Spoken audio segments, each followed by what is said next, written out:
જય ગૌ માતા, જય ગોપાલ, પારોલ દેવગીયા ટ્રસ્ટ. તો આજે 11 તારીખ અને ગુરુવારની રાત સેવા કરતા પારોલ દેવગીયા ટ્રસ્ટના ગૌ સેવકો. તો અમારી ટીમ એક અઠવાડિયામાં 11 વખત અલગ અલગ જગ્યાએ સેવા આપે છે. અમારું પારોલ દેવગીયા ટ્રસ્ટ ગ્રુપ.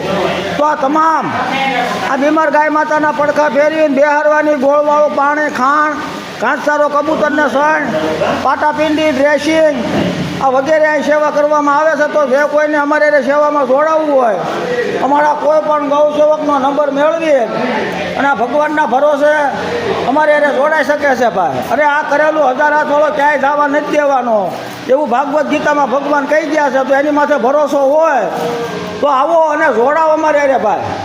આ એક કર્મભૂમિ છે આપણી. આ ભવ આપણને આડું આવે પણ દરેક કરવું અઘરું છે. જેટલું અઘરું પડે ને આપણે કરવામાં એટલી જ ભગવાનને દેવામાં આપણું હેલું પડે. તો આવું છે વાલા, એના ભાગમાં હોય એ રળ્યા જેવું આ છે જિંદગીમાં, આ મનુષ્ય અવતારમાં.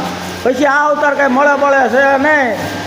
તો આ એક જ અવતાર એવો છે, આમાં આપણે કાંક આપણે જન્મ મરણનું કાંક રળી ગયું. જય ગૌ માતા, જય ગોપાલ, પારોલ દેવગીયા ટ્રસ્ટ.